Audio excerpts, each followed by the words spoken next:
ఉమ్. So దాని మీద చాలా అనుమానాలు వస్తాయి. ఇప్పుడు ఇందాక గౌతమ్ గారు కూడా చాలా సుదీర్ఘ వివరణ ఇచ్చారు ఆయన గురించి. అంటే అతను ఎలాగా పోర్టుని ఎలా చేశాడు, ఎక్కడి నుంచి స్టార్ట్ అయ్యాడు, ఆయన జీవితం ఏంది అని మొత్తం ఈ డీటెయిల్స్ అన్ని ఉగ్గుపాలతో సహా కక్కిస్తారు. కక్కియకుండా ఏమి ఉండరు. ఇప్పుడు ఆయన మీద ఎలిగేషన్ వచ్చింది, నన్ను కనిపెట్టి బెదిరించారు, నా దగ్గర ఆస్తులు లాక్కున్నారంటే ఆ లాక్కున్నది ఎవరు, ఎందుకు లాక్కున్నారు, నీకెట్లా వచ్చినాయి ఆస్తులు, నువ్వెట్లా సంపాదించావు, అసలు నువ్వెవరివి, నేను ఎక్కడి నుంచి మొదలయ్యావు, నీకెట్లా వచ్చినాయి, నీ నుంచి వాళ్ళు ఎట్లా లాక్కున్నారు, ఇవన్నీ లింక్ అంతా విచారణలో తేలిద్ది కదా. ఇప్పుడు అన్ని వాళ్ళు మళ్ళీ కాంప్రమైజ్ అయిపోయి ఆ లేదు నేను కేసు విత్డ్రా చేసుకుంటాను, వాళ్ళు మళ్ళీ నాకు బదిలీ చేశారు, ఇంకా నాకు అవసరం లేదంటే కుదరదు కదా. ఎందుకు ఇప్పుడు ఇంత సడన్ గా ఎందుకు అసలు ఎందుకు లాక్కున్నారు, ఎందుకు మళ్ళీ షేర్స్ బదిలీ చేస్తున్నారు అనేది కూడా ఉంటుందిగా.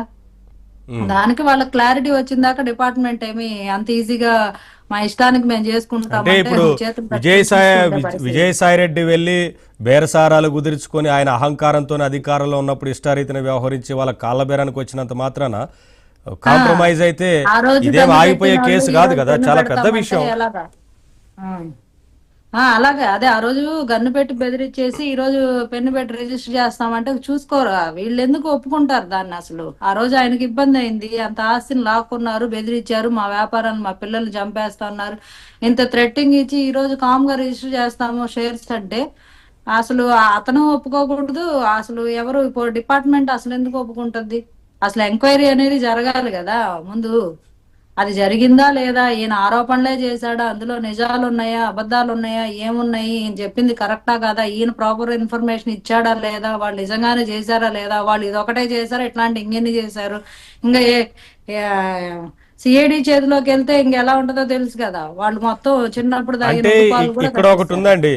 ఇప్పుడు ఈడీ విచారణ అనేది మనీ లాండరింగ్కి సంబంధించి ఆ కేసుకు సంబంధించి ఎన్ని వందల కోట్లు ఏం జరిగింది అనేది విచారణ జరుగుతుంది.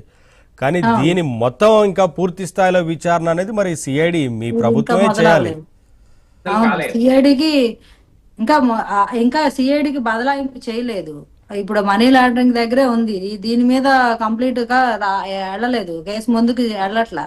వెళ్ళే తరుణంలో వీళ్ళు కాంప్రమైజ్ అంగా వెళ్తే ఇద్దరు ఇరుక్కుంటాము, ఇద్దరు దొంగలైతే ఇద్దరు ఇరుక్కుంటామని మరి అండర్స్టాండింగ్ మీదకి వచ్చి ఆయన విత్డ్రా అంటున్నారో మరి ఏం జరుగుతుందో అయితే తెలియదు. బట్ ఎవరు ఒకసారి వన్స్ కంప్లైంట్ రైజ్ చేసిన తర్వాత సిఐడి యాక్షన్ తీసుకోకుండా ఉండటం అనేది జరగదు. ఇలాంటి ఇన్సిడెంట్స్ మళ్ళీ మళ్ళీ పునరావృతం అవ్వకుండా ఉండడం కోసం ఇది ఒక లెసన్ లా అవ్వాలని సరే సిఐడి దీన్ని వదిలిపెట్టే ప్రసక్తి లేదు. దట్టు ఏంటంటే ఆరోపణలు ఎదుర్కొంటున్న వ్యక్తులు చిన్న వ్యక్తులు కాదు కాబట్టి వాళ్ళ మీద నెంబర్ ఆఫ్ కేసెస్ ఉన్నాయి కాబట్టి ఆ కేసెస్ కి ఇక్కడ ఏదైనా లింక్ ఉంటుందేమోనో కూడా ఆ విధంగా కూడా సిఐడి విచారణ చేసే అవకాశం ఉంది. ఇక్కడ మిగతా కొన్ని కేసుల్లో ఆధారాలు వాటికి లింక్ కి సంబంధించి కూడా ఈ కేసు కూడా ఏదో ఒక పాయింట్ సెంటర్ ఆఫ్ పాయింట్ అవ్వచ్చు.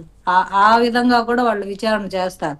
కాబట్టి అంత ఈజీగా ఆయన విత్డ్రా అంటే విత్డ్రా చేసేసుకోండి, మీరు వెళ్ళిపోండి అంటానికి వీల్లేదు. డిపార్ట్మెంట్ ఏమో అంత చేతులు కట్టుకొని కూర్చోదు. ఖచ్చితంగా అయితే ఫేస్ చేయాల్సిందే వాళ్ళు. ఇప్పుడు ఈడీ వన్స్ ఎంటర్ అయిందంటేనే ఆటోమేటిక్గా అక్కడ అవును, పెద్ద ఎత్తున మనీ లాండరింగ్ జరిగింది అనేది కనిపిస్తా ఉంది. జరిగిందనే తప్పు అర్థం. జరిగింది, ఆయన విచారణకు హాజరయ్యారు, ఎవరు తప్పించుకోలేరు అనేది క్లియర్. ఇక్కడ అందులో డౌట్ ఏం క్లియర్, లేదు. అందులో డౌట్ లేదు. ఈడీ అంతటా ఈడీ ప్రకటించేదాకా వీళ్ళు ఇష్టానుసారంగా మేము వెనక్కి వెళ్తాం, మాకు అక్కర్లేదు, మాది సెటిల్ అయిపోయింది, మాకు సాల్వ్ అయిపోయింది అంటే కుదరదు. అవును. ఎన్ఫోర్స్మెంట్ డైరెక్టరేట్ వాళ్ళు అనౌన్స్ చేయాలి ఇందులో ఏ తప్పు జరగలేదు, ఇక్కడ ఏం జరగలేదు అనేది. వాళ్ళు అనౌన్స్ చేసే వరకు, వాళ్ళు రిపోర్ట్ ఇచ్చే వరకు వీళ్ళు ఇష్టానుసారంగా వీళ్ళు మేము చేసుకుంటాం అంటే కుదరదు. ఇక్కడ పెద్ద ఎత్తున చేతులు మారాయి కాబట్టి డబ్బులు అనేది ఆ ఇక్కడ డబ్బు డబ్బు విషయం ఒకటే ముడిపడి లేదు, ఇక్కడ చాలా విషయాలు అన్ని ముడిపడి ఉన్నాయి కాబట్టి ఖచ్చితంగా ప్రాపర్ ఎంక్వైరీకి అయితే అవసరం ఉంటది, ఎంక్వైరీ చేస్తారు.